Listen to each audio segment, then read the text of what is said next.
اللہ تعالیٰ نے حضرت ایوب علیہ السلام کے واقعے کے بعد فرمایا، اور ہم نے اسماعیل اور ادریس اور ذوالکفل کو مبعوث کیا، اور وہ صبر کرنے والوں میں سے تھے، اور ہم نے ان کو اپنی رحمت میں داخل کیا، یقیناً وہ سب نیکوں میں سے تھے۔ السلام علیکم ورحمۃ اللہ وبرکاتہ۔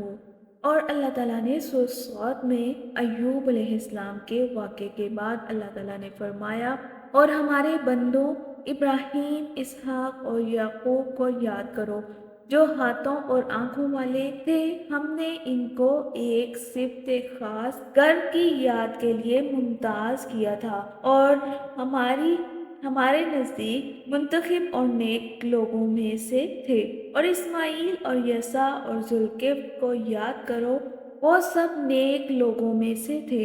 یہ نصیحت ہے پرہیزگاروں کے لیے تو عمدہ مقام ہے۔ ذوالکفل کون تھے؟ بڑے بڑے انبیاء کے تذکرے کے بعد ذوالکفل کا تذکرہ کر کے ان کی تعریف اور توصیف فرمائی ہے، جس سے ظاہری طور پر یہی معلوم ہوتا ہے کہ آپ نبی تھے اور مشہور بھی اس طرح ہی تھے۔ لیکن بعض لوگوں کا خیال ہے کہ وہ نیک اور عدل و انصاف کرنے والے بادشاہ تھے، لیکن علامہ ابن جریر رحمۃ اللہ نے اس کے متعلق بتایا ہے کہ یہ ایک نبی نہیں تھے، بلکہ وہ نیک پرہیزگار آدمی تھے۔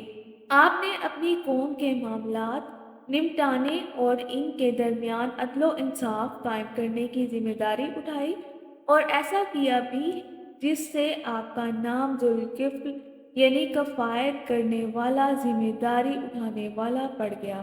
مجاہد سے ذکر کیا گیا ہے کہ یسع کمزور ہو گئے تو سوچنے لگے کہ میں ایک آدمی کو اپنی زندگی میں خلیفہ بناؤں تاکہ پتہ چل جائے کہ وہ کیسے ذمہ داری پوری کرتا ہے۔ اس کام کے لیے لوگوں کو اکٹھا کیا اور اعلان کیا کہ میں اس شخص کو اپنا خلیفہ بناؤں گا جو روزے رکھے، رات کو قیام کرے اور غصے میں نہ آئے۔ تو لوگوں کے مجمع سے ایک آدمی کھڑا ہوا جو لوگوں کی نظروں میں حقیر سا نظر آ رہا تھا۔ وہ کہنے لگا، میں حاضر ہوں۔ آپ نے پوچھا، تو دن کو روزے رکھتا ہے، رات کو قیام کرتا ہے اور کسی پر ناراض تو نہیں ہوتا؟ کہنے لگا، نہیں، لیکن اس دن اس کو واپس کر دیا گیا۔ پھر اگلے دن لوگوں کو اکٹھا کیا، وہی سوال دہرایا تو سب خاموش رہے۔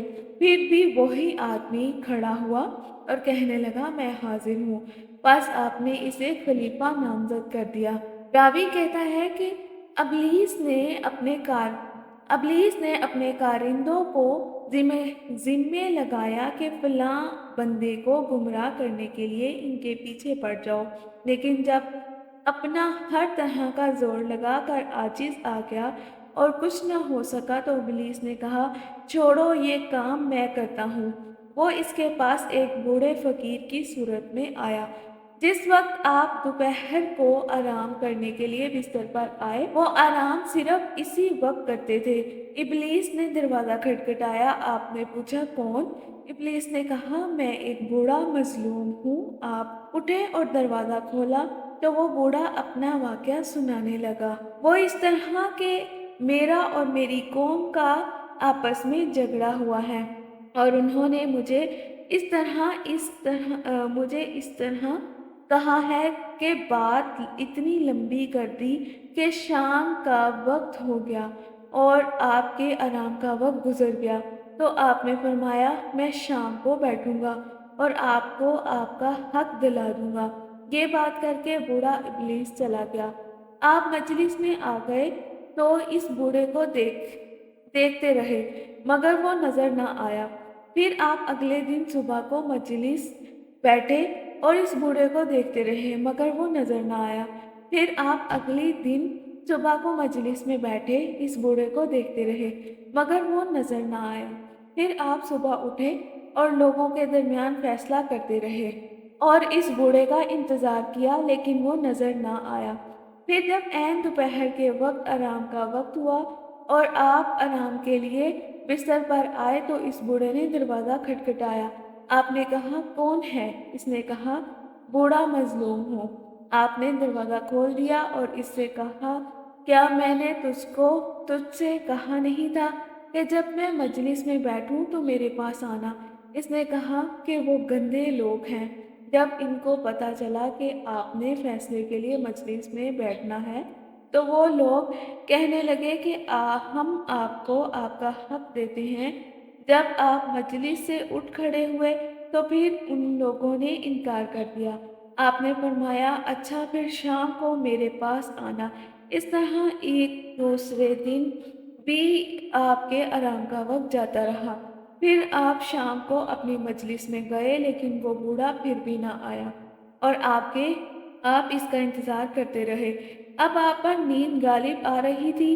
آپ نے اپنے گھر والوں سے کہہ دیا کہ اب دروازے کے قریب کسی کو نہ آنے دینا تاکہ میں آرام کر سکوں، کیونکہ نیند مجھے ستا رہی ہے۔ اب وہ وقت آیا تو پھر وہ آ گیا۔ دربان نے کہا، پیچھے جاؤ۔ اس نے کہا، میں کل آیا تھا اور میں نے اپنا معاملہ ذکر کیا تھا۔ دربان نے کہا، اب ایسا نہیں ہو سکتا کیونکہ انہوں نے سختی سے منع کر رکھا ہے کسی کو نہ آنے دینا۔ جب بوڑھا عاجز و تنگ آ گیا تو اس نے گھر کی چھوٹی سی کھڑکی دیکھی تو وہاں سے اندر جا کر اس نے اندر کا دروازہ کھٹکھٹانا شروع کر دیا۔ آپ بیدار ہوئے اور کہا کہ او فلانے، میں نے تجھے نہیں کہا تھا کہ کوئی شخص اندر نہ آئے؟ اس دربان نے کہا، جناب یہ میری طرف سے داخل نہیں ہوا، آپ خود ہی اس بات کا جائزہ لے لیں کہ یہ کہاں سے اندر آیا ہے۔ تو آپ اٹھ کھڑے ہوئے اور دیکھا دروازہ اس طرح بند ہے جیسے اس نے بند کیا تھا، لیکن آدمی پھر بھی گھر میں موجود ہے۔ تو وہ سمجھ گئے کہ یہ کون ہے۔ تو آپ نے اس سے کہا، تو اللہ تعالیٰ کا دشمن ہے۔ میں نے آپ کو کہا، ہاں میں آپ کو غضبناک کرنے کی ہر طرح کوشش کی لیکن ناکام رہا۔ بس اللہ نے ان کا نام ذوالکفل رکھا کیونکہ انہوں نے جو وعدہ کیا تھا انہوں نے پورا کر دیا۔ یہ روایت کئی طریقوں سے مروی ہے۔ ابن ابی حاتم نے اس سے ملتی جلتی روایت حضرت ابن عباس رضی اللہ تعالیٰ عنہ سے بیان کی ہے۔ اس طرح عبداللہ بن حارث، محمد بن قیس اور دیگر متقدمین نے بھی یہ روایت نقل کی ہے۔ ابن ابی حاتم نے اپنی پسند سے کنانہ بن احنس سے بیان کیا ہے۔ وہ کہتے ہیں کہ میں نے حضرت ابو موسیٰ اشعری رضی اللہ تعالیٰ عنہ کو منبر پر کہتے ہوئے سنا ہے کہ ذوالکفل نبی تھے، بلکہ ان کے دور میں ایک نیک پرہیزگار شخص تھے جو دن میں 100 نمازیں پڑھتا تھا۔ جب وہ انتقال کر گیا تو ذوالکفل نے اب اتنی نمازیں پڑھنے کی ذمہ داری قبول کر لی اور اس کو پورا کیا، اس لیے اس کا نام ذوالکفل پڑ گیا۔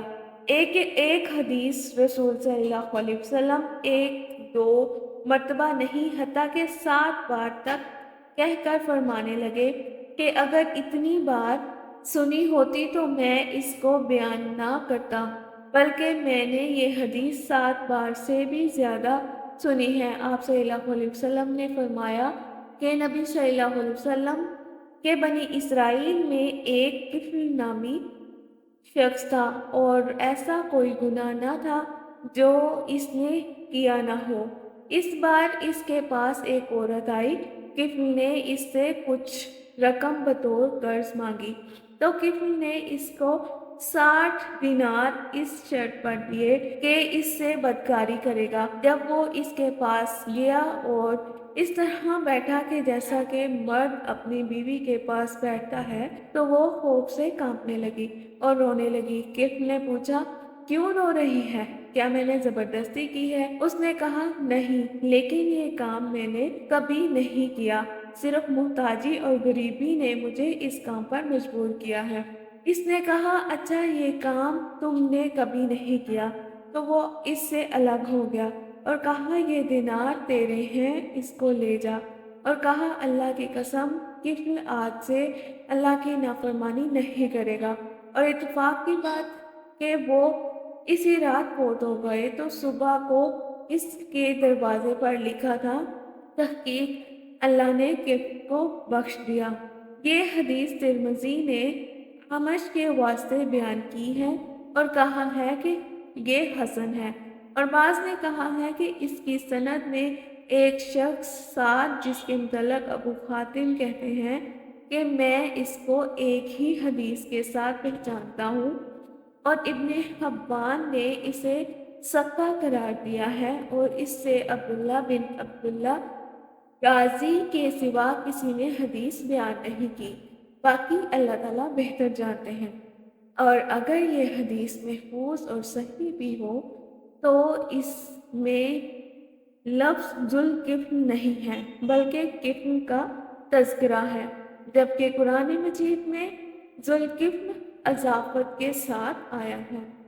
وہ قومیں جو بالکل ہلاک ہو گئی، ان کا ذکر ہم بیان کرتے ہیں، اور ان تمام قوموں کا زمانہ تورات کے نزول سے قبل ہے، کیونکہ باری تعالیٰ کا فرمان ہے کہ ہم نے پہلی امتوں کے ہلاک کرنے کے بعد موسیٰ علیہ السلام کو کتاب دی، جو لوگوں کے لیے بصیرت اور ہدایت کی اور رحمت ہے، تاکہ وہ نصیحت پکڑیں، جیسے کہ حضرت ابو سعید خدری رضی اللہ تعالیٰ عنہ فرماتے ہیں کہ اللہ تعالیٰ نے تورات نازل کرنے کے بعد کسی قوم کو زمینی یا آسمانی عذاب سے ہلاک نہیں کیا، صرف وہ بستی والے جو بندر بنا دیے گئے وہ نزول تورات کے بعد تباہ ہوئے۔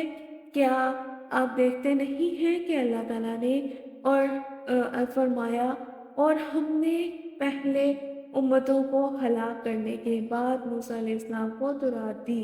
اس سے صاف ظاہر ہوا ہے کہ ذوالکفل ایک بنی اسرائیل کے نیک بندے تھے یا اللہ کے نبی تھے۔ اللہ تعالیٰ اس کو بہتر طریقے سے جانتے ہیں کہ ذوالکفل اللہ تعالیٰ کے بہت سے خاص بندوں میں شامل ہوئے۔ اس پورے واقعہ میں جو کفل نامی شخص کا ذکر ہوا ہے، اس میں حدیثوں سے روایت ہے کہ وہ ذوالکفل کے واقعے کا بالکل الگ واقعہ ہے۔ ذوالکفل الگ شخص تھے اور کفل الگ شخص تھے۔ یہ تھا آج کا واقعہ جو حضرت ایوب علیہ السلام کے بیٹے کے نام سے، ذوالکفل کے نام سے مشہور ہے۔ خیال رکھیے گا۔ السلام علیکم ورحمۃ اللہ وبرکاتہ۔